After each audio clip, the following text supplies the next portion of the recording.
Então, boa noite, né? Desculpe toda a confusão. Nós fizemos um link para poder divulgar esses webinars. Como está sendo o primeiro, com isso nós já aprendemos como é que as coisas vão ser e a gente já vai mudar para os próximos e não vamos fazer uma coisa assim tão free, né?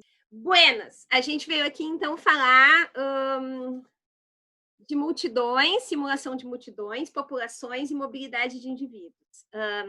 A ideia é que a gente converse como essas coisas são simuladas em computador. Então, eu pedi para o Agostinho me apresentar daquele jeito, professora querida e amada, mas era uma brincadeira. Mas, na verdade, eu trabalho com essa área de simulação de multidões há muito tempo, 24 anos já, então mais tempo que alguns de vocês. Então, vamos em frente. Eu coordeno o VH Lab na PUC, então eu sou professora do curso de computação, né, da graduação, da pós-graduação, e no VH Lab, que é o Laboratório de Simulação de Humanos Virtuais, nós fazemos todas essas coisas legais aqui que vocês estão vendo. A gente trabalha com simulação de multidões, a ideia é fazer um algoritmo, fazer algoritmos que simulem comportamentos de pessoas. Então, para quem não sabe, a gente tem no grupo de pesquisa aqui na PUC, existem 2 softwares de simulação de multidões do Brasil, que são registrados brasileiros, os 2 são nossos. Então, a gente tem muito orgulho, né, disso que a gente trabalha aqui na PUC. Então, a gente trabalha com essa coisa de simulação de comportamento de pessoas. Nosso objetivo é simular o comportamento das pessoas. E isso é muito desafiador, né? A gente está vendo aqui um grande exemplo do problema de comportamento das pessoas. Agora, imaginem que esses comportamentos, eles extrapolam para a maneira pela qual a pessoa caminha, as velocidades que ela aplica enquanto ela caminha, de que maneira ela se movimenta. Então, uma série de características que as pessoas vão apresentando conforme elas se movimentam. A gente não trabalha só com movimentação, a gente também trabalha com faces. Então, a gente trabalha com a maneira pela qual essas faces se movimentam, como é que as pessoas expressam as emoções, enfim. Então, a gente gosta de trabalhar com essa coisa de humanos virtuais, tá? Bom, o que eu ia falar para vocês é que, dentre esses problemas de comportamentos de pessoas, a gente trabalha com a simulação das multidões. Então, o que são multidões, né? Multidões é quando a gente tem um grupo grande de pessoas que estão no mesmo ambiente físico. Então, nós, por exemplo, aqui somos quantos nós somos? 91. Nós somos uma multidão virtual, né? Nós não estamos fisicamente no mesmo espaço, mas uma multidão que apresente problemas ou soluções do ponto de vista de movimentação são multidões que estão fisicamente no mesmo espaço. Por que desde do início do século passado as multidões têm sido estudadas por pessoas da área da sociologia, área da psicologia? Porque as multidões podem apresentar problemas do ponto de vista sociológico mesmo. Significa o seguinte: a pessoa apresenta dentro de uma multidão um comportamento que ela não se comportaria assim se ela estivesse sozinha. Então, se a gente, de novo, né, se nós trouxermos isso para o exemplo que nós estamos agora, as pessoas estão atrás de uma câmera, atrás de um nome, que elas entraram anônimo, fica muito fácil elas fazerem coisas, porque ninguém vai saber quem são elas de verdade, né? Então, esse é um problema. As pessoas indivíduo e as pessoas em grupo, existem comportamentos que podem ser potencializados. A sociologia tem estudado isso. Tem estudado exatamente que, no ponto de vista de multidões e grupos, as pessoas podem apresentar comportamentos que elas não apresentariam se elas estivessem sozinhas. Bom, quando a gente começa a estudar multidões, a gente se depara com uma área mega interdisciplinar, né? Porque eu tenho que falar de sociologia, eu tenho que falar de psicologia, eu tenho que falar de várias áreas, e nós, como cientistas da computação, a gente acaba tendo que lidar com esse tipo de outras áreas, outras pesquisas. Quais são as aplicações? Então, as aplicações das multidões nós temos para entretenimento e para segurança. Então, na área de entretenimento, obviamente, jogos, filmes, né? Então, a gente tem aqui algumas imagens. E na área de segurança, então, primeiro entretenimento, né? Então, como é que essas grandes multidões aconteciam antes do computador? Então, aqui tem uma cena legal, esse é o Ben-Hur, 1959, o filme. Acho que alguns de nós viram até, né? Só depois. Nem eu, nem o Agostinho, que acho que e o Gerson, que tá aí, somos mais velhos, a gente não era nascido. Mas olha só, 1959, os caras precisavam desses figurantes mesmo. Aqui eles usaram 50 mil pessoas reais para fazer figurantes no filme. Então, imaginem 50 mil pessoas, tu tem que achar banheiro para todo mundo, pagar cachê para todo mundo, achar lanche para todo mundo, coordenar todos, fazer todo mundo fazer a coisa que tu quer no momento certo. E depois a gente começa a falar das tecnologias de software, né? Então, aqui, por exemplo, Senhor dos Anéis, com 100 mil personagens virtuais. E aí, nesse caso, o diretor do filme falou assim, a coisa maravilhosa do mundo. Simplesmente eu conseguia coordenar todos os agentes virtuais como eu queria, não precisava pagar cachê, nem achar banheiro, e fazer todo mundo olhar para mim é muito fácil. Vocês já tiveram, certamente, que tirar uma fotografia em família ali, aquela festa de Natal com 20 pessoas, fazer todo mundo olhar para a câmera ao mesmo tempo já é um problema, né? Então, aqui, seguindo, né, a gente tem eu não lembro o nome, o título desse filme em português, aquele com o Brad Pitt, que tinha os zumbis. Então, nesse caso, 250 mil personagens virtuais, feitos também com o software massivo. Star Wars Episódio 1, 350 mil personagens virtuais, todos feitos com computador. Então, o objetivo hoje é a gente falar como é que essas coisas são feitas, né? Bom, na área de segurança, coloquei um pouquinho, porque nós, especificamente na PUC, trabalhamos bastante com isso. Essa área de segurança, ela tem por objetivo simular cenários de desastres. Então, aqui, por exemplo, essa imagenzinha da esquerda que vocês estão vendo, aconteceu em Hillsborough, 1989, por aí, ou 90 abaixo, e mais ou menos em alguns minutos, muita gente morreu, perto de 300 pessoas. O que acontece, né? O que aconteceu aqui, nesse caso, é que era um estádio de futebol, tinha um jogo, tinha um monte de gente do lado de fora num certo portão que nunca abriu, ninguém sabe explicar por quê. E aí, de repente, esse portão abriu e as pessoas que estavam perto do portão já estavam sendo esmagadas. Naquele momento, elas já podiam até ter desmaiado, comprimido o tórax, ela não respira, desmaia. E as pessoas que estão lá atrás empurrando, essas pessoas, elas nem sabem que lá na frente tem gente desmaiado já. Quando o portão abriu, essas pessoas foram levadas de encontro nesta grade e aqui muita gente morreu. Então, essa foto aqui, essas pessoas estão mortas. E como esse, tem vários cenários de desastre desse tipo. Teve há uns 3 anos atrás,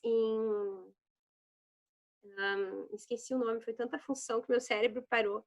Não me lembro agora o nome da cidade, mas uma cidade que há peregrinos e tem uma ponte grande, uma confluência entre 2 pontes. E aí, nesse momento, teve um momento que era 9 da manhã, ponte aberta, ao ar livre, muito calor, aconteceu alguma coisa que ninguém sabe explicar, e ali houve uma situação de pânico, as pessoas pisotearam e 300 pessoas, perto de 300 pessoas morreram também em questão de minutos. Então, tem gente que dedica a sua vida inteira a tentar estudar por que esses desastres acontecem, por que a multidão, em um determinado momento, ela pode simplesmente acontecer algo, uma situação de pânico, uma situação que as pessoas percam o controle e, neste momento, há o pisoteado, há esmagamento e as pessoas morrem. Então, tem gente nos Estados Unidos, por exemplo, tem grants de bilhões de dólares para as pessoas tentarem entender o que acontece neste momento que a multidão deixa de ser a estrutura auto-organizada que ela é. Então, os estudiosos já dizem que as multidões são auto-organizadas no sentido que elas se organizam para melhor eficiência. Então, depois eu vou mostrar uns comportamentos emergentes para vocês, mas a multidão, ela é inteligente. O comportamento coletivo, ele é inteligente. Tem algum momento desse comportamento coletivo que alguma coisa acontece e que dá um pequeno bug ali, as pessoas pisoteiam, se esmagam e os comportamentos ali ficam erráticos e alguma coisa dá errado. Então, tem muita gente tentando estudar o porquê disso. Normalmente, em Crowd Simulation, a gente estuda 2 grandes abordagens, né? Então, as abordagens microscópicas e as macroscópicas. Microscópicas é quando a gente simula uma pessoa por pessoa. Então, embora a gente tenha modelos para tratar todo mundo de forma homogênea, em algum momento desse método, eu vou mudar a posição de pessoinha por pessoinha. Então, a gente, no nosso laboratório, trabalha muito com os modelos microscópicos. Eu vou apresentar um modelo macroscópico que a gente tem trabalhado recentemente. E aqui é um exemplo de dinâmicas de fluido, equações diferenciais, que podem ser usadas para se fazer também abordagens macroscópicas, onde o interesse é no flow, no todo dessa multidão, e não nas pessoinhas. Então, quais são os desafios? Tem vários desafios, eu fui colocando aqui links de alguns artigos, né? Então, quando a gente pensa como é que eu vou fazer a movimentação de uma pessoa no computador, como é que as pessoas se movem? Que distância elas vão ficar umas das outras? Na área de simulação de multidões, a gente tem um problema muito grande, que é o seguinte: uma pessoa não pode passar dentro da outra, né? Se uma pessoa passar dentro da outra, o que acontece é que vai haver uma colisão, que na vida real não poderia acontecer. Por quê? Porque na vida real eu vou passar pelo lado, não vou passar tão perto dos outros, não vou bater nos outros. Claro que esse é o paradoxo do crowd simulation, que a gente fica tentando desenvolver métodos que não permitam que as pessoas colidam, mas de vez em quando as pessoas têm que colidir e se matarem, né? Então a gente tem que prover algoritmos, métodos que permitam que essas coisas aconteçam. As trajetórias, o collision avoidance, que eu já falei. Os comportamentos, né? Os comportamentos individuais, comportamentos naturais, comportamentos que pareçam pessoas e não que pareçam robôs. Personalidades. Eu quero pessoas que pareçam ter personalidade. Quero comportamento de grupo. Então, o que é um grupo? Como é que uma família caminha? Como é que 3 amigos caminham na rua? Então, a gente sabe, por exemplo, que a formação de grupos de pessoas caminhando na rua é a melhor formação para que todo mundo se enxergue. Então, o que significa isso? Para melhor socialização desse grupo, as pessoas andam numa formação tal que todo mundo se enxergue. Isso se as pessoas estão querendo mesmo fazer uma social naquele momento, senão os grupos podem se splitar, né, se dividir. Então, esses comportamentos de grupos da vida real também, a gente tem que desenvolver algoritmos que façam. A pessoa se adapta ao mundo físico, né? Então, eu tenho um corredor estreito, depois eu abro uma sala grande, e os comportamentos, as trajetórias têm que ser adequados e adaptados para isso. Eu coloquei aqui um trabalho que eu vou falar um pouquinho mais adiante do meu aluno aqui, o André, que eu não sei se ele está aí, que é comportamento de multilevel, multinível. Então, a gente está tentando fazer essas simulações macroscópicas com populações, então vou falar um pouquinho disso. Comportamento de contágio, então a Mira, eu sei que está aí também, a gente fez esse trabalho de simulação de contágio de emoção. Então, no meio de 10 mil pessoas caminhando no ambiente, de repente tem uma pessoa que gritou. E o que isso causa ao redor? E o que isso causa ao redor destes e ao redor destes? Como é que a gente faz esse contágio do medo, contágio de uma emoção? E aí a gente também está trabalhando, depois eu vou falar para vocês, mas tentando adaptar isso para os contágios de vírus, por exemplo, né? Que é o caso que a gente vive hoje. Comportamentos culturais, a que distância brasileiro fica um perto do outro, a que distância ingleses ficam, alemães, italianos, como é que são os comportamentos culturais e como esses comportamentos culturais mudam o comportamento das outras pessoas. A adaptação ao espaço, então eu já falei, tem uma calçada estreita, tem uma calçada larga, como isso muda o comportamento dos grupos e das pessoas, comportamento de abandono de prédio, então a gente trabalha muito com isso e tem muita gente trabalhando com isso. E avalia. Como é que a gente avalia que uma multidão de um algoritmo que eu desenvolvi está fazendo uma coisa de acordo com o que deveria ser na vida real? Então, esse é um problema complicado, né? E que a gente fica também tentando resolver. Esse foi um trabalho que até acho que o Vini está aí também, meu aluno, que foi meu aluno de doutorado, que a gente trabalhou tentando simular na época da Boate Kiss, né, quando aconteceu aqui no Rio Grande do Sul. Eu sei que tem gente em outros estados aí. Então, quando aconteceu aqui no Rio Grande do Sul, nós fomos chamados para fazer simulação da boate. No fim, nós acabamos não fazendo, mas enfim, nós ficamos com essa pergunta, né? Realmente, a gente simula o comportamento de pessoas, e se a gente simular o comportamento dessas pessoas de uma maneira que, como se eles estivessem afetados por algo. Álcool, drogas, não sei, como se eles estivessem afetados por algo. Como é que a gente simularia esse comportamento? Então, nós desenvolvemos um trabalho sobre isso também. Aqui coloquei 13 livros que a gente publicou nessa área, tentando falar um pouco mais rápido para a gente tirar o atrasado. E aqui são os 3 softwares que eu falei para vocês, desenvolvidos na PUC, sendo que o primeiro e o terceiro são registrados e o segundo é um software livre. Aliás, é o software que a gente mais tem investido em pesquisa. Então, a gente tem dado os códigos para todo mundo que nos pede, nós passamos os códigos. Nós temos um trabalho com o pessoal da UPenn nos Estados Unidos, eles têm uma disciplina onde eles ensinam BioCrowds exatamente para ensinar a simulação de multidões. Então, todos vocês que tiverem interesse, entrem em contato com a gente e a gente passa uma versão do BioCrowds para vocês, aí está na Unity. E aí eu vou falar um pouquinho sobre cada um deles para dar ideia do que é, então, esse software de simulação de multidões. Eu vejo aqui, né, tem o Bruno Feijó, meu amigão, professor da PUC-Rio, sabe muito disso, né? Obrigada por estar aqui. Então, eu sei que tem gente, pessoas aqui de todas as experiências possíveis nessa área. Então, eu vou chover um pouco no molhado para alguns, mas mais assim, para aquele pessoal que não tem a menor ideia como seria um software de simulação de multidões, o que é isso? Então, vou mostrar um pouquinho para vocês. O CrowdSim é o primeiro software que nós desenvolvemos na PUC. Ele foi financiado pela FINEP, num projeto que eu até tinha com o professor Bruno Feijó, na época. E ele é um software para simular abandono de prédios. Então, nós fizemos, por exemplo, no Rio de Janeiro, o abandono do Engenhão. Né? Então, nós fizemos aqui em Porto Alegre, Boate Santa Mônica, o Colégio Pastor Gomes, o Engenhão no Rio, vários prédios na PUC. E como é que se faz isso, então, né? Melhor que as palavras, vou mostrar um vídeo. Então, não tem importância o áudio, se não estiverem ouvindo o áudio, não tem problema.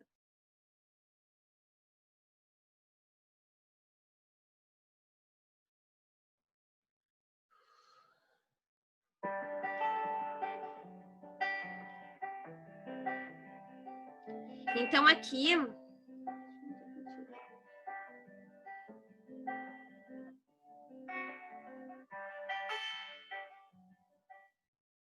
Então, aqui ele está mostrando uma simulação. O que a gente tem aqui? Os ambientes, a gente define um ambiente, né? Então, esse ambiente é um ambiente simples, só para mostrar uma demonstração. Então, a gente tem aquele polígono verde anterior, só vou voltar um pouquinho para mostrar. Aqui a gente tem uma origem de pessoas, como se as pessoas chegassem por aqui, elas caminham e elas têm duas saídas. Vejam que aqui essas pessoas, elas imprimem velocidades diferentes, elas evitam colisão com os outros e elas chegam nos seus destinos, né? Então, esses são 3 comportamentos que são necessários quando a gente vai simular uma multidão. Eu tenho que ter controle sobre para onde essas pessoas vão. Essas pessoas têm sempre que tentar evitar colisão com as outras. A gente vai ver depois que tem tricks nisso. E essas pessoas têm que ir para os seus objetivos. Aqui o nosso prédio, né? Quem é nosso aluno, estamos com saudade, o 32 da PUC.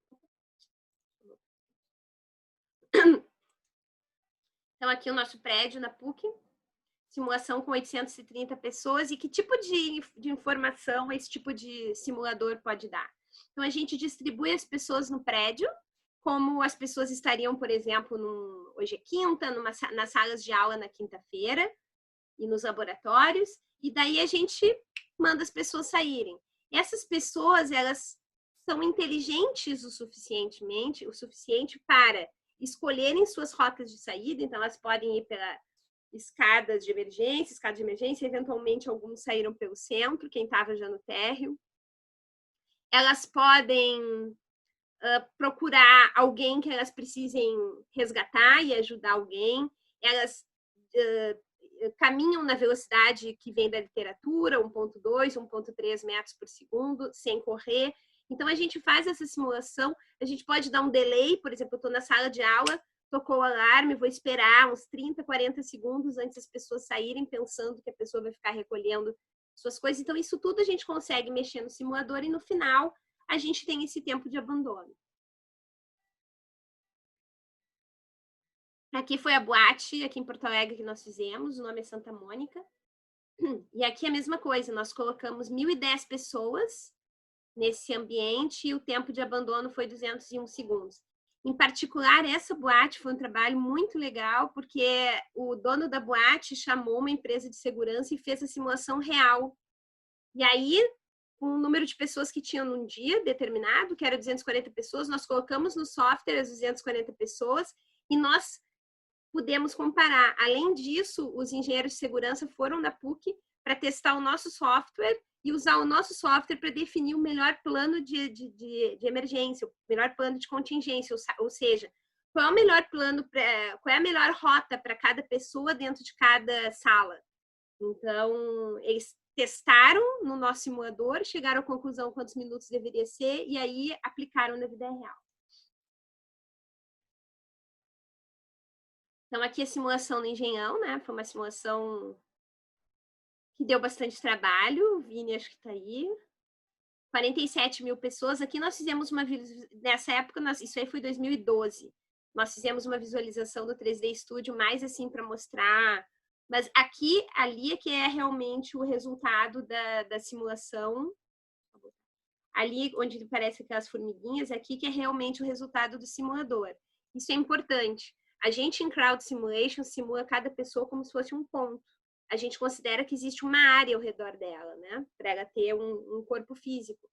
Mas a gente simula em geral como um ponto que se move e que tem uma área associada ao seu redor. Existiu na literatura uma pessoa que trabalhou tentando fazer simulação com os bípedes mesmo, com perninhas, no que tange a simulação, né? Não a visualização. A visualização é quando eu vou fazer a produção visual disso. Mas na simulação em si o ponto. E simular um ponto causa uma série de transtornos. Porque, por exemplo, uma pessoa caminha de lado, né? Se ela tiver pouco espaço, a gente pode caminhar assim. Enquanto que, na verdade, uma pessoa que é só um ponto, ela é um ponto, né? Então, ela fica complicado, porque nem todos aqueles movimentos que esse ponto mais essa área fazem podem ser mesmo realistas em muito densas crowds, né? Então, isso é um problema que a área de Crowd Simulation também tenta tratar. Aqui, esse que está abrindo aqui é um projeto muito legal que nós temos com o CrowdSim, foi 2014, eu acho. Nós ganhamos um prêmio nacional por conta desse projeto. Então, aqui foi uma escola de Porto Alegre, nos chamou para fazer a simulação, mas ao invés de nós fazermos a simulação, entregarmos um relatório, fazermos um vídeo, a gente resolveu construir um game. Então, isso foi um game sério, né? Serious Games, que nós desenvolvemos. E as crianças do colégio, então, elas podiam clicar nas pessoas e a partir do momento que elas clicavam nas pessoas, elas viam a trajetória que essa pessoa estava fazendo. Então, podia dizer, essa aqui é minha sala de aula, eu quero neste local aqui ver como é que está acontecendo isso aqui no Domus. E aqui os desenhos dos fluxos, ó. Então, as movimentações que foram, de fato, aplicadas para o abandono desse prédio. Então, eu acho que aqui é isso. Bom, para mostrar para vocês, então, a gente faz a simulação e eu tinha falado antes, a gente precisa comparar, né? A gente precisa saber como é que eu sei que um determinado modelo que eu desenvolvi está funcionando de acordo com o que podia ser na vida real. Então, aqui eu coloquei uma tabelinha desse trabalho que nós temos com a Boate. Então, é muito difícil a gente ter a simulação computacional e ter a simulação real e poder comparar os resultados. Então, esse aqui foi um exemplo. Aqui tem umas cenas reais, né, dos filmes que as pessoas fizeram no dia do abandono na simulação real e a simulação como ela foi feita, e aqui a visualização com humanoides. Então, aqui simulando com cilindros, né? E aqui, por exemplo, o tempo total de evacuação foi 119 segundos na simulação. E o tempo total na vida real foi 175 segundos. Fazendo uma comparação. E depois a gente mostra a densidade mais alta que aconteceu nessa escada, no mesmo lugar para os dois, em que tempo isso aconteceu. Mas, assim, o que é importante aqui é esses tempos, né? Então, vocês olhem assim, 119 segundos para a simulação e 175 segundos para a vida real, alguém poderia dizer, qualquer um de vocês poderia dizer, isso está errado, né? Isso está ruim. Só que, na verdade, existe uma coisa que é importante a gente saber, que é o seguinte: na vida real, essas pessoas que estavam fazendo esse simulado de abandono, elas sabiam que era um exercício, né? Elas sabiam que não era verdade. Então, como elas sabiam que não era verdade, elas, obviamente, tocou alarme, elas já sabiam que às 2 da manhã ia tocar um alarme, elas ainda pegaram as coisas delas, não sei quem, ainda fiquei esperando não sei quem sair do banheiro. Então, o comportamento não foi um comportamento de emergência, foi um comportamento de simulado de abandono, mas não de emergência, porque as pessoas, nós, seres humanos, a gente não se coloca em situação de emergência voluntariamente, isso é importante. Então, os tempos de simulados de abandono reais sempre tem que ser maiores que os tempos de simulados computacionais. Porque na simulação computacional, eu faço o pessoal ficar nervoso, eu faço todo mundo tentar sair na maior velocidade possível antes de atropelar o cara da frente. Eles vão tentar ficar juntinhos, grudados, um com o outro, sem respeitar o espaço do outro, né? Eu sei que não, calma, é só um exercício, não precisa ficar tão grudado em mim. Então, esse tipo de comportamento que na vida real aparece, no simulado computacional, não. Então, é normal e esperado que os tempos aconteçam dessa maneira. Agora, mais que isso, dizer se podia ser 119, 140, bom, my dear, nobody knows. Ninguém sabe que tempo isso poderia ser. Eu julgo ainda, eu digo mais, né? Se fôssemos nós estamos aqui, nós somos 93 participantes. Nós, 93 pessoas aqui dentro de uma sala, vou colocar nós dentro de uma sala real e mandar a gente sair. Hoje, porque nós estamos conversando sobre isso, nosso comportamento seria diferente do que se a gente estivesse falando, sei lá, de rendering para o pessoal de computação gráfica. Por quê? Porque a gente está falando, isso significa que nós, seres humanos, nós também temos variações nos nossos comportamentos. Então, isso também varia no todo da multidão que é afetada, o grupo é afetado por esses comportamentos individuais sempre. Bom, agora eu vou falar do BioCrowds, esse é o que que a gente disponibiliza, tá? Então, quem tiver interesse. Então, a ideia do BioCrowds é muito linda, né? Eu adoro o BioCrowds, foi feito com uma colaboração com o professor Léo da Unicamp, o professor Cláudio da URGS e o Bicho, que era a tese de doutorado dele, e ele é professor da FURC. Não sei se algum deles está aí. Mas assim, então nós desenvolvemos um modelo de simulação de multidões, um modelo para evitar colisão entre as pessoas. Então a ideia é como a gente tem na superfície da folha as nervuras das folhas, e essas nervuras são, na verdade, o resultado de um comportamento emergente da planta se alimentando. Na hipótese da canalização das plantas, a proteína, né, o alimento vem pela raiz e quando chega na folha ele se distribui. A ideia é que ele se distribua por toda a superfície da folha e que um canalzinho daqueles não passe por dentro do outro. A ideia é que ele melhor otimize o espaço.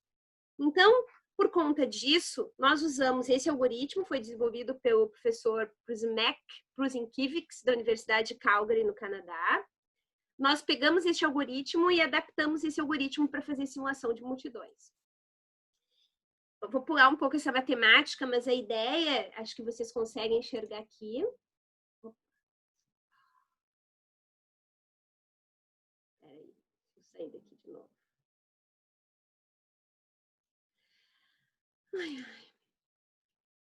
A ideia é que aqui a gente tem 5 pessoas, né? Cada pessoa tem um raio de percepção ao redor, que é um círculo, e dentro desse raio vocês estão vendo uns pontinhos.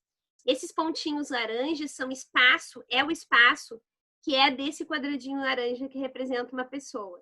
E conforme essa pessoa caminha no espaço, ela vai largando esses pontinhos para as pessoas que vêm atrás. E a próxima posição dela na simulação é um resultado, né, que está aqui, calculado a partir do vetor resultante, muito simples, o algoritmo é mesmo isso que está aqui. Eu vi que tinha um pessoal do IMPA aí, para vocês, é exatamente isso, esse algoritmo é simplérrimo, né? A matemática é muito simples. É, na verdade, o cálculo do vetor resultante entre esse agente aqui e todos os marcadores, como a gente chama esses pontinhos no espaço. Esse vetor resultante, a única coisa que acontece com ele é que ele sofre uma ponderação baseada nesses pontos, para que esse agentezinho dê mais valor para aqueles marcadores que estão na direção do objetivo dele, tá? Então, o que acontece? Deixa eu sair daqui. Então, o que acontece, né? Aqui, por exemplo, eu vou mostrar para vocês um vídeo, mas vamos começar vendo essa imagenzinha de baixo. Esses floquinhos aqui, cada centro do floquinho é uma pessoa. E esse conjunto de retas verdes, né, que são arestas, desse ponto para os marcadores todos no círculo dele, são, na verdade, o espaço que é só dele e de mais ninguém.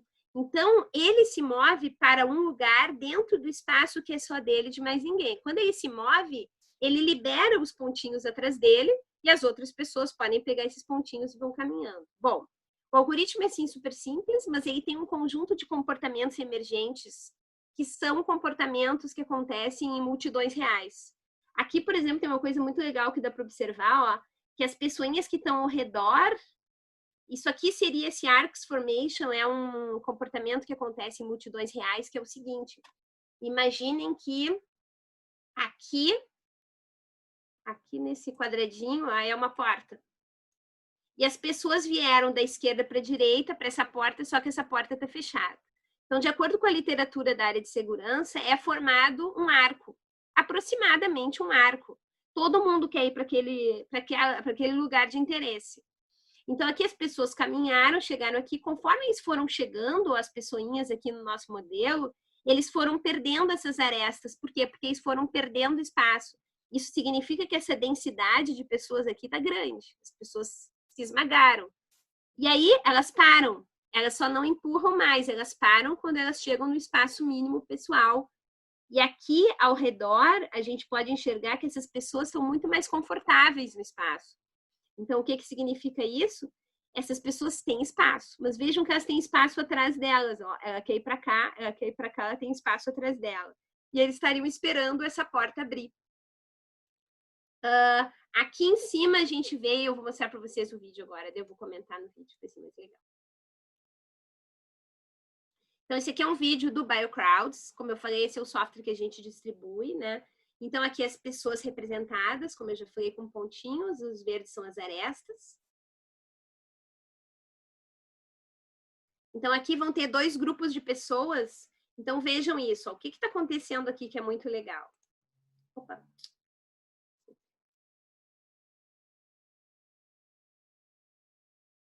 O que está acontecendo aqui que é muito legal? Esse comportamento, esse efeito que aconteceu aqui se chama Lanes Formation.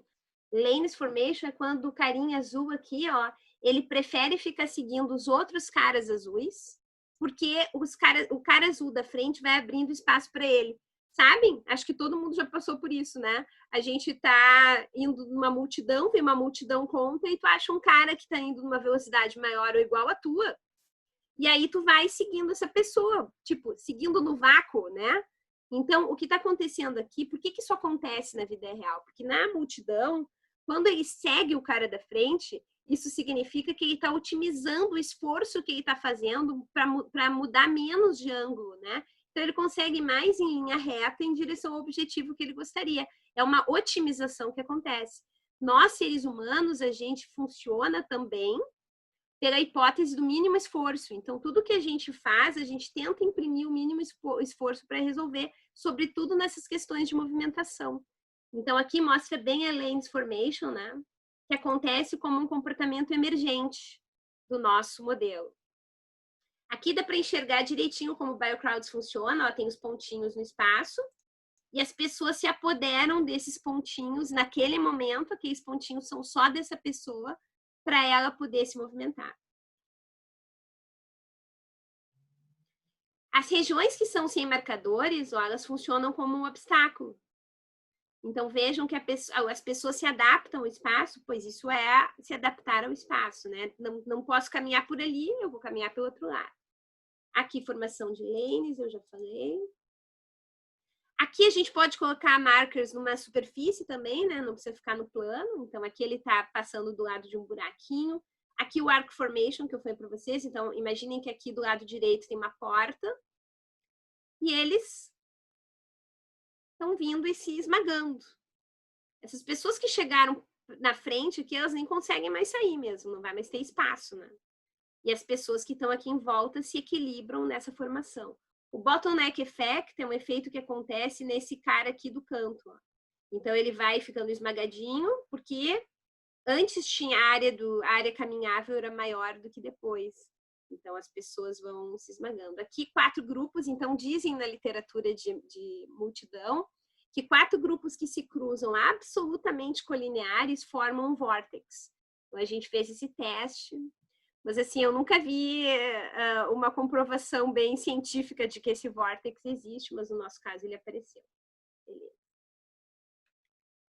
Bom, aqui eu coloquei alguns trabalhos que a gente já fez, mas eu não vou nem entrar tanto no detalhe, mas, assim, só para dizer para vocês que o BioCrowds é um modelo que a gente no laboratório muito amor por ele, assim, eu já orientei mais de 20 alunos na área do BioCrowds e agora tem, então, projetos acontecendo fora da PUC com o BioCrowds, então a gente é muito feliz em disponibilizar e se as pessoas precisarem de ajuda, a gente ajuda. Tá? Então, eu vou seguir para a gente falar, então, dos próximos trabalhos. Eu trouxe alguns exemplinhos do BioCrowds para a gente conversar e já vamos falando nesse momento, né, sobre essas problemáticas todas de crowds. Então, como eu falei, na área de simulação de multidões, um problema muito grave é tentar desenvolver algoritmos onde as pessoas não colidam, não entrem uma dentro da outra, que elas façam trajetórias humanas. Só que, quando a gente tem um desastre de esmagamento, de pisoteamento, as pessoas se pisotearam, né? Essa é a verdade. Então, no BioCrowds, a gente tem um problema no BioCrowds. A gente ama, ele é muito lindo, mas as pessoas são muito respeitosas. O que significa isso? As pessoas caminham dentro daquela área que eu falei para vocês, né? Que é o espaço pessoal, onde ela pega os marcadores e os marcadores são só dela. Ninguém entra ali, só ela fica ali. Então, isso significa que o BioCrowds, ele guarda esta área ao redor com esses marcadores para calcular sua nova posição como um espaço pessoal de fato, onde ninguém consegue entrar. E nisso se baseia o modelo C-Free of Collision. As pessoas não vão colidir. Só que a gente começou a ter essa vontade de simular desastres, né? Então, nós nos interessamos e pesquisamos sobre aquele desastre de Hillsborough. E aí a gente fez alterações no BioCrowds, de maneira que o BioCrowds permitisse que as pessoas chegassem muito pertinho uma da outra. Aqui tem 3 figuras e 3 conjuntos de equações. Basicamente, o que está acontecendo aqui é o seguinte. Nesse da esquerda é o modelo original do BioCrowds. Nas 3 figurinhas tem 100 agentes. O modelo original do BioCrowds. E aqui é o W. Esse W, ele indica como são feitas as ponderações daqueles marcadores dentro da região de percepção. Então, lembrando, né, eu tenho uma pessoa, a região ao redor dela, que é só dela, e dentro eu tenho pontinhos, esses marcadores que a gente chama. Esses marcadores são calculados pesos para eles. Por quê? Porque eu quero que os marcadores que estão na minha frente, que estão virados para o objetivo para onde eu estou caminhando, tenham mais peso no meu próximo movimento do que os que estão atrás de mim. Então, isso é feito com essa equação, que, na verdade, o que ela faz é ponderar em relação ao objetivo, em relação à posição que eu tenho agora, em relação aos marcadores. O que nós trabalhamos aqui foi para criar, primeiro, um modelo de conforto. Bom, se a gente olhar para o resultado do BioCrowds, eles ainda parecem densos. Então, nós tentamos fazer uma ponderação de maneira que a gente levasse em consideração o número de pessoas que tem ali dentro e as distâncias médias entre essas pessoas. Então, a gente trabalhou para ponderar esses marcadores de outra maneira, criando um modelo confortável. E aqui à direita, nós trabalhamos para criar um modelo de estresse, onde eles tentassem seguir se empurrando. Aí nós trabalhamos com 2 variáveis que vieram da literatura de pânico. Uma é baseada no tempo que eu fico sem ter movimento. Então, na literatura dessa área de emergência e situação de multidões, 2 coisas que podem acontecer ruins com essas pessoas, né, antes do desastre, é o seguinte: a pessoa fica muito tempo parada e as pessoas ficam muito perto dela. Então, essa situação que a gente fica no elevador, por exemplo, é um exemplo, né, um exemplo muito bom disso. Nós ficamos no elevador, numa densidade, às vezes, dependendo do lugar onde a gente trabalha, grande, né, bastante gente, às vezes chega no limite daquele elevador. A gente está em alta densidade naquele elevador, mas todo mundo sabe que aquele elevador vai levar um pouco de tempo e a gente vai sair. Se o elevador tranca com aquela multidão, realmente é uma situação ruim, né? Então, essas 2 variáveis na situação de pânico são importantes. A falta de movimento e a densidade pela qual eu estou exposta. Então, nós fizemos isso e criamos essas 2 equações, onde o alfa aqui representa essas 2 equações dando um valor para ponderação de novo desses marcadores. E aí a gente permitiu que os personagens roubassem marcadores das pessoas da frente dele, ou seja, empurrassem. Empurrando, a gente conseguiu criar um movimento de estresse. Nós fizemos uma comparação aqui com aquela situação de Hillsborough, né? Então, aqui é aquela situação horrorosa que eles calcularam que tinha 10 pessoas por metro quadrado aqui. 1989, E aqui eram as rows, né, distribuídas no estádio, e as medidas que vieram do relatório deles, as medidas que eles fizeram. Então, aqui o tempo, o estimado na vida real, que as pessoas que estudaram esse desastre dizem que aconteceu, e como que o BioCrowds tratou disso nessas duas rows, que eram as duas regiões onde as pessoas morreram esmagadas. Aqui tem um videozinho. Então, primeiramente, ó, é o BioCrowds azul, e aqui agora eles vão começar a se apertar. Então, vocês vejam que quando eles chegam lá na frente em vermelho, é porque a gente já tem 10 pessoas por metro quadrado. Quando a gente tem essas 10 pessoas por metro quadrado, isso significa que a situação já está bem complicada, né? Então, 10 pessoas por metro quadrado, a possibilidade, como eu falei, de comprimir tórax, as pessoas começarem a se sentir mal, desmaiar, já é grande. Eu trouxe mais um exemplinho, então, daquele outro software, que é um usando redes neurais, mas porque, né, o pessoal da computação já está ouvindo bastante falar nessas questões de redes neurais. Então, esse aqui foi o trabalho do Estevão, aluno de mestrado meu.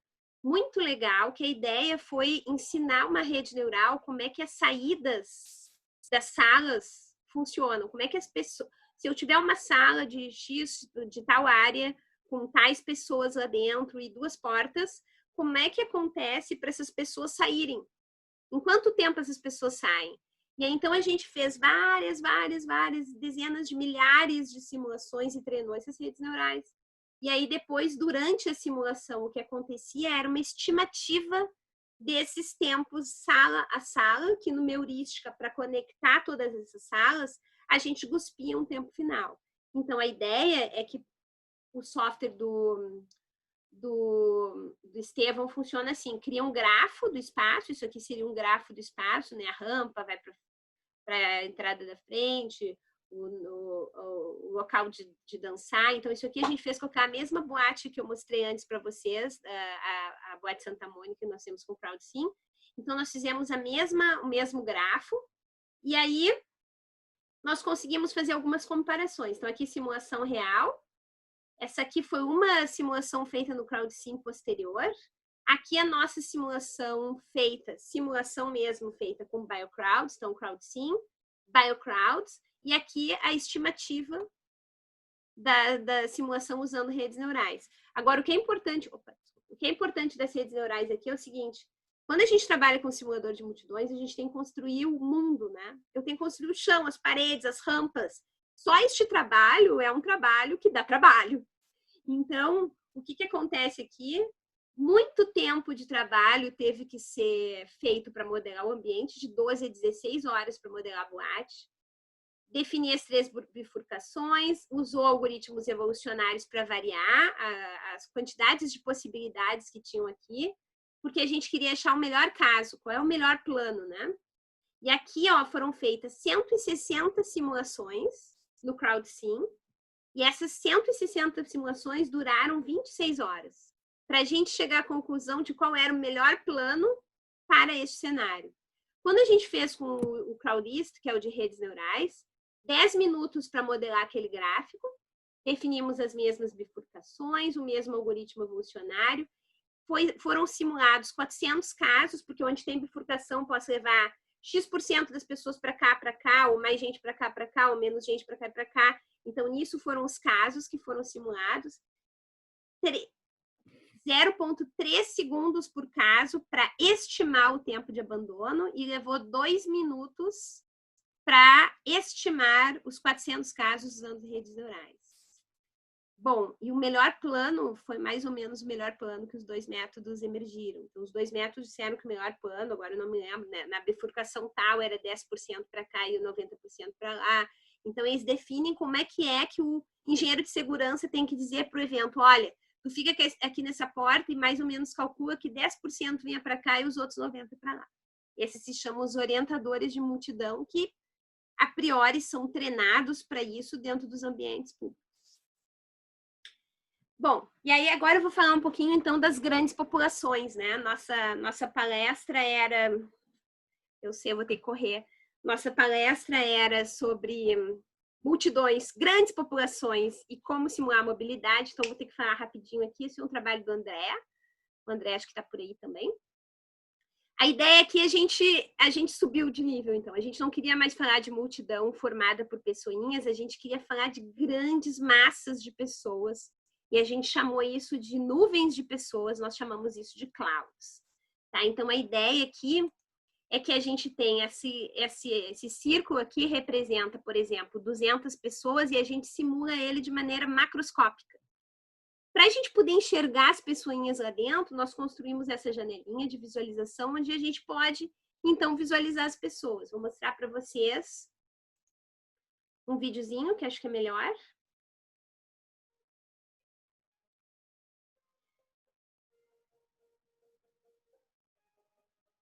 Então, aqui tem 200 pessoas. E vocês vejam, se a gente coloca a janelinha, é uma janelinha de tamanho fixo, até podia ser variável, mas não implementaram assim. E aí essa janelinha a gente passa por ali e veria então os comportamentos individuais. Ela é legal para ver, por exemplo, uma situação de cruzamento, aqui, por exemplo. Quero entender como é que essas pessoas se cruzam. Vejam que aqui é BioCrowds, tá? E aqui eles estão evitando colisão e montando as lanes. Dá para ver aqui, né, as lanes mais claro, mais escuro, mais claro, mais escuro.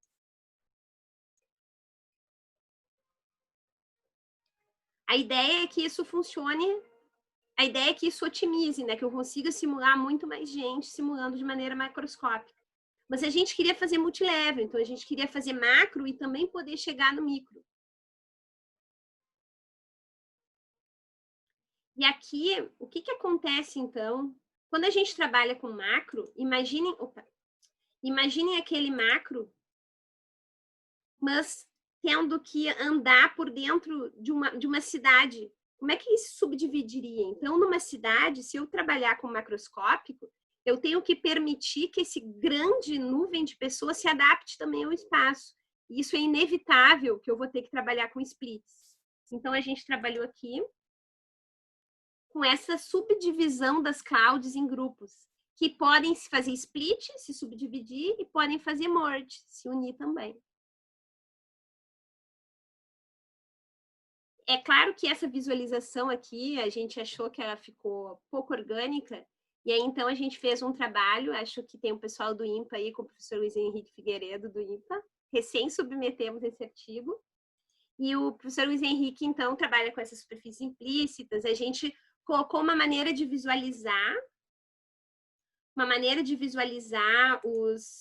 essas clouds um pouco mais orgânico. Então, aqui o que está acontecendo? Imaginem que isso aqui é um grande grupo de pessoas que não permite split. Então, para a gente tratar isso, a gente teria que dizer, bom, se esse grande grupo precisa dessa área para existir, manter a sua densidade desejada, se tiver um objeto, eu vou aumentar essa área e a visualização fica esse efeito feio. Não é só um problema de visualização, é um problema de comportamento, é um problema de simulação. Eu não tenho como garantir que esses comportamentos das pessoas seriam assim. Uma grande multidão chegando do lado esquerdo desse quadrado, eu acho que ela se dividiria em dois. E veja, esses eu acho é tudo assim mesmo, né? A gente não sabe como se dividiria. Mas então aqui a gente propõe a subdivisão que eu já tinha mostrado antes. Opa. E aqui nós fizemos então essa visualização com o professor Luiz Henrique Figueiredo do IMPA para fazer essa visualização através de metaballs. É esse paper que a gente acabou de submeter semana passada, eu acho. Então a ideia é fazer com que essa crowd seja uma coisa mais orgânica, né?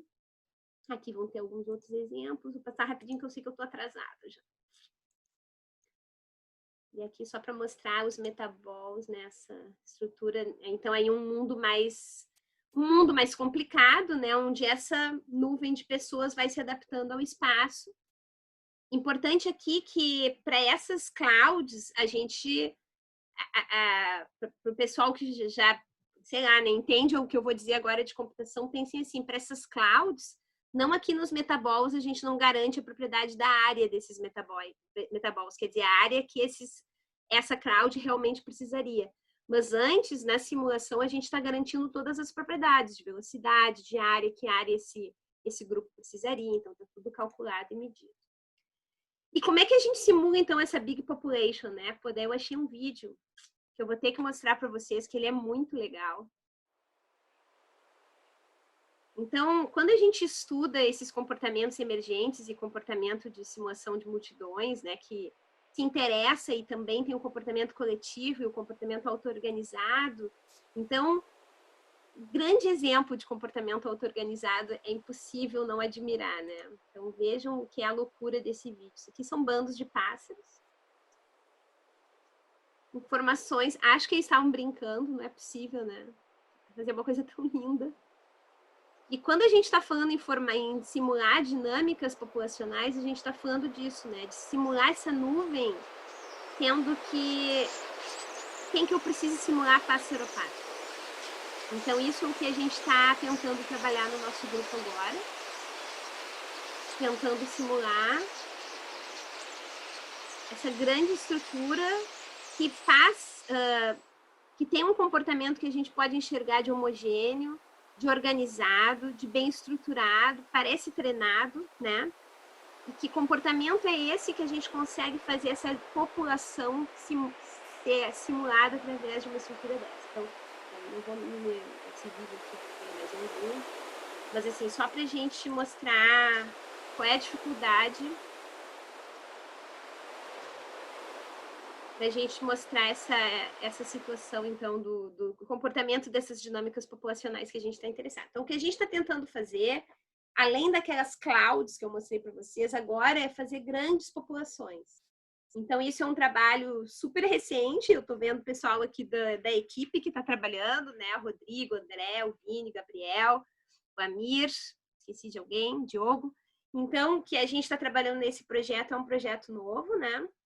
E onde a gente está interessado em conseguir ir do bem macro para o bem micro na medida que seja necessário. Necessário para quê? Para o comportamento que a gente está interessado naquele momento.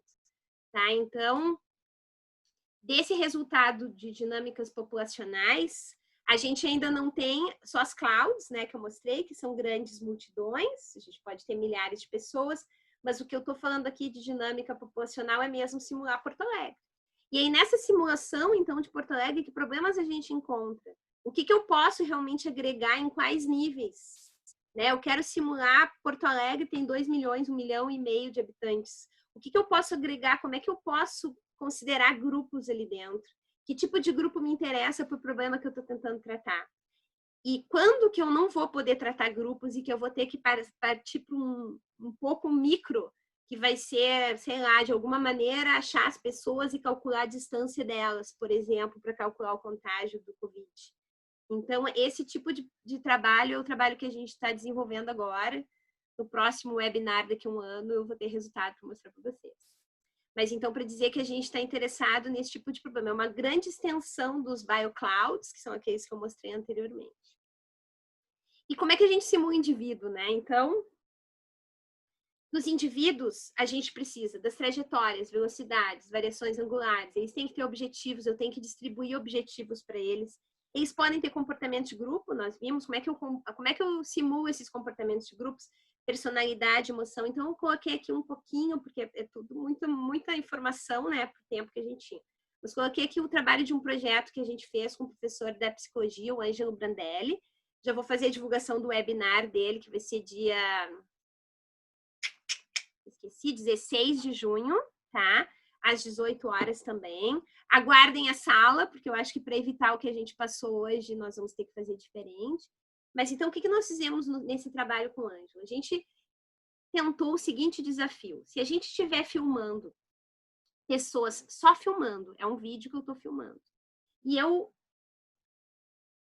quiser descobrir quem é grupo com quem. Bom, isso é fácil. Já tem vários papers publicados com detecção de grupos, detecção de comportamentos. Mas e se eu quiser descobrir mais sobre essas pessoas? Se eu quiser saber se essa pessoa parece feliz, se eu quiser saber se essa pessoa parece triste, se eu quiser saber se essa pessoa é extrovertida.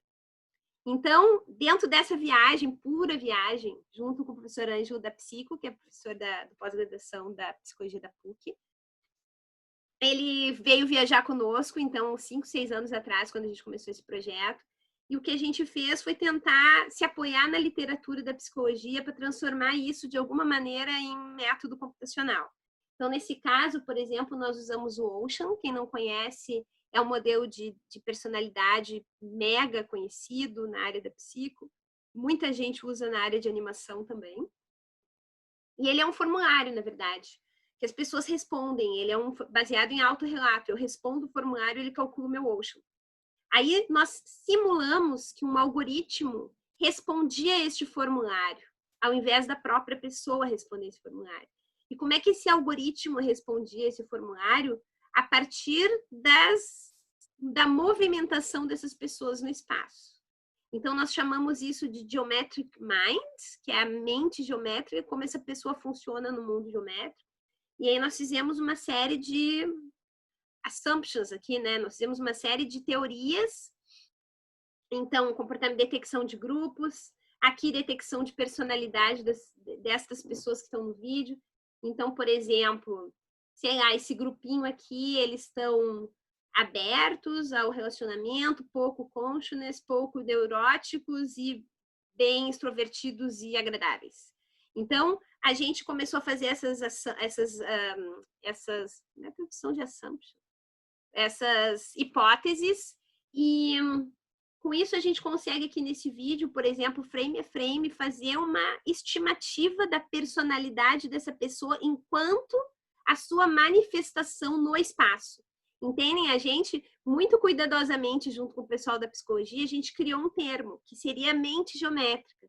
Então, se a pessoa é de fato esse Ocean, a gente tentou isolar esse problema nesse momento e dizer que o nosso algoritmo acha o Ocean baseado na maneira pela qual a pessoa se manifesta no espaço. Bom, para quem curte a área de games, na área de games, tem trabalhos junto com a psicologia, onde os caras tentam estudar a movimentação dos avatares e como o avatar do cara, né, que está jogando representa a personalidade dele próprio. Então, existem vários estudos nessa tendência de que a minha personalidade não precisa só ser descoberta pelo meu autorrelato, mas ela pode ser descoberta por alguém que me conhece, pela maneira pela qual eu jogo. E aqui a gente criou, então, essa nova hipótese, que é a maneira pela qual eu me manifesto no espaço. Bom, e aqui a gente transformou também isso para emoção. Então, aqui, o happiness, por exemplo, vejam que tem algumas pessoas com verdinho, o grupinho está com verdinho. Aqui a gente tem uma pessoa que está um pouco anger, esse cara está com medo. Então, de novo, não quer dizer que ele esteja de verdade, pode ser que ele tenha ganhado a loteria hoje e esteja super feliz. Mas o que significa é que ele, pela variação angular, velocidade, distância que ele se colocou dos outros, então uma série de manifestações físicas dele no espaço para esse nosso modelo geométrico, essa seria a emoção dele. E aí eu coloquei como é que a gente simula, então assim, né, simulando indivíduos, uma maneira que tem sido muito usada, vastamente usada na literatura, é simular indivíduos baseado em como os indivíduos são na vida real, se eu tiver um dataset. Então, se eu puder filmar pessoas, eu posso simular a movimentação das pessoas baseado no filme. Várias pessoas trabalharam com isso já, inclusive nós. Se eu puder filmar como os grupos funcionam, eu posso usar isso nas minhas simulações. E aí, então, nós fomos criando essa série de métodos e vários outros pesquisadores no mundo criando esse tipo de método para tentar construir um humano virtual que pareça um humano real se movimentando. Aqui, essa questão de mobilidade é uma questão, então, que a gente também gostaria de saber. Quer dizer, dentro desses vídeos, a que distância as pessoas se colocam? Como é que quando eu estou num lugar eu me movimento como?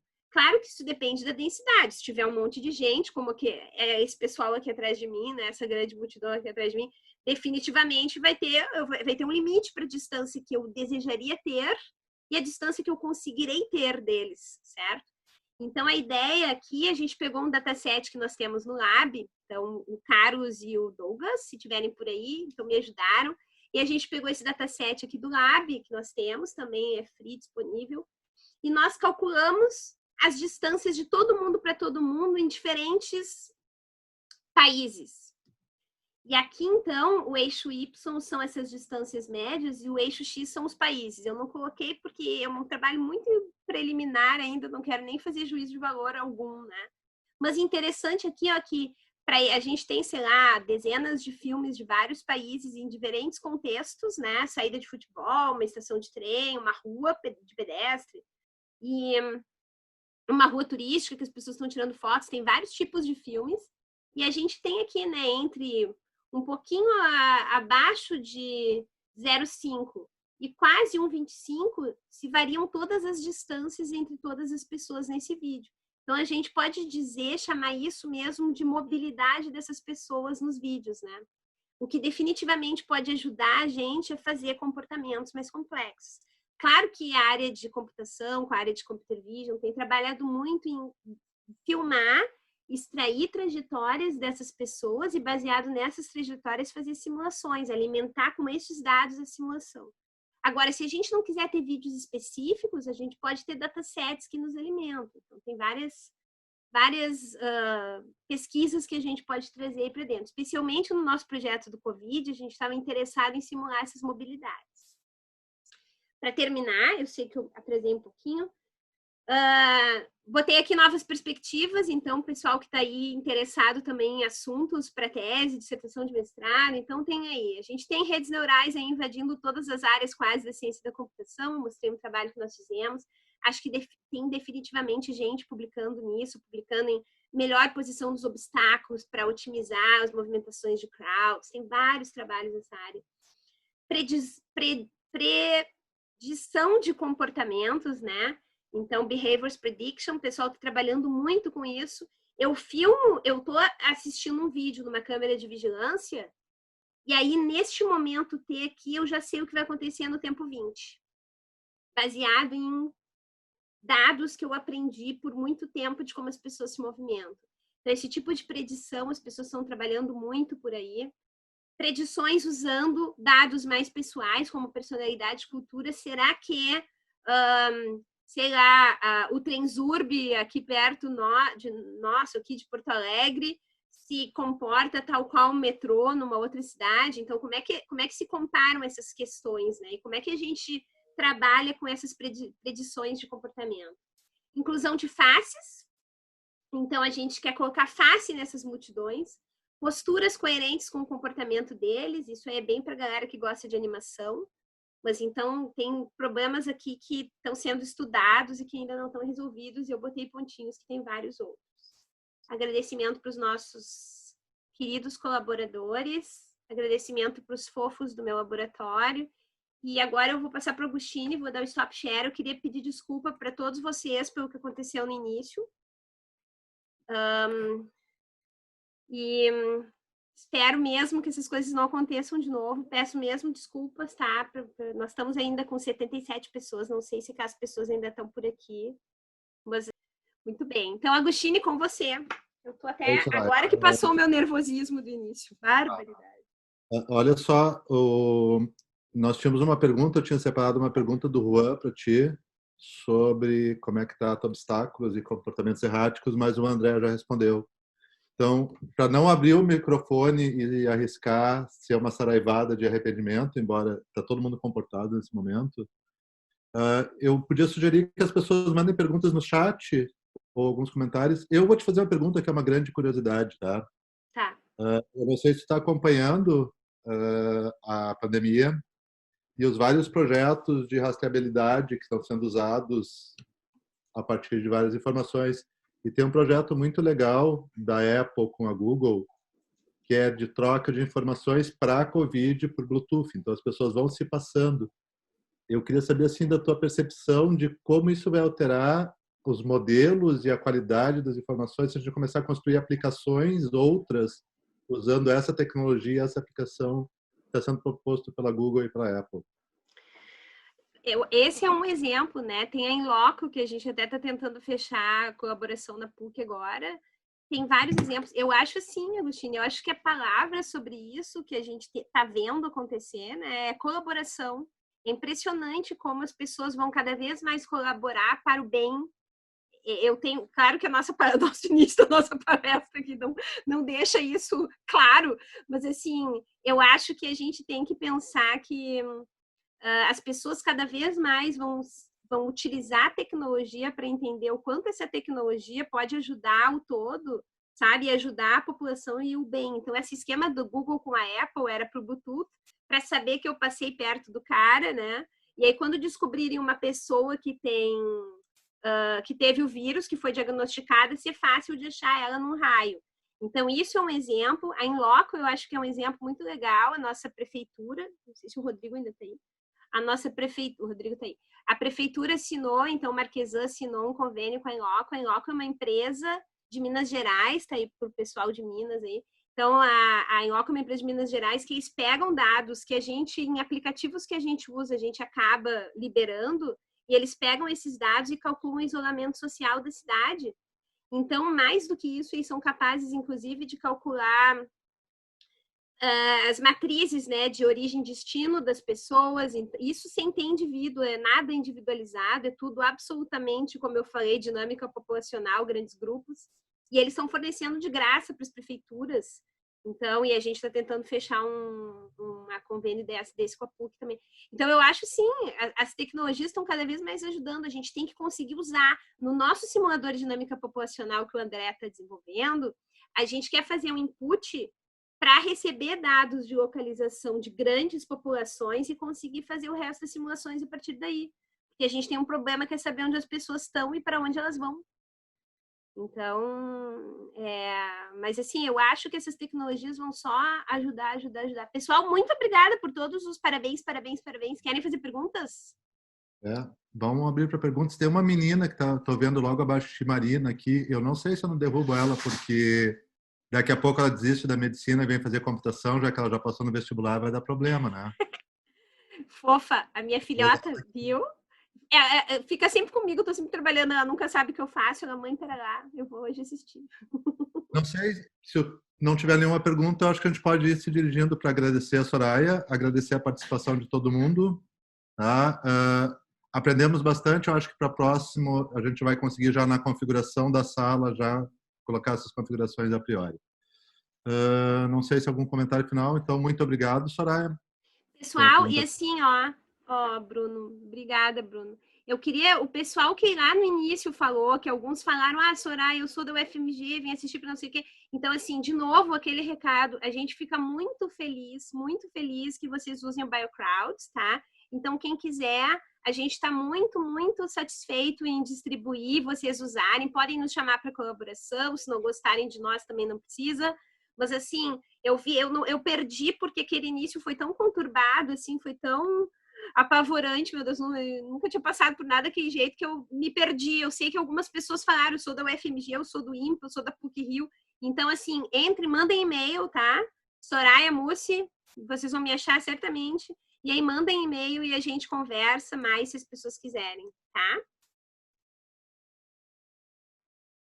Acho que ninguém tem pergunta. Acho que não, então... Vamos fazer a divulgação dos próximos, Agostini? Acho que agora ficou só o pessoal... Eu já falei, peraí que eu vou pegar lá.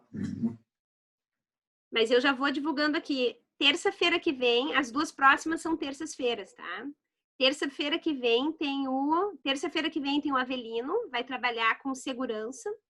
No mundo virtual? Esse é o título. No mundo virtual. Então, um problema que agora os caras que estão discutindo e prevendo o que vai acontecer, né? Tem muita gente fazendo futurologia aí, dizendo agora, quando acabar essa pandemia, vai ser o grande momento dos problemas de segurança na computação, porque várias empresas que não tinham tudo informatizado terão.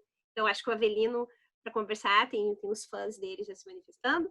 E depois, na outra terça-feira, então são as duas próximas terças, tá? Na outra terça, a gente tem a webinar do Ângelo Brandelli, professor da Psico, esse que desenvolveu comigo o projeto do Geometric Minds, da mente geométrica. Então, venham para o webinar, vocês já sabem, qualquer coisa me mandem e-mail, não sei como a gente vai divulgar as próximas salas, né? Mas aí qualquer coisa mandem e-mail para mim, digam Soraya, para mim, para o Agostinho Soraya, como é que vai ser as palestras.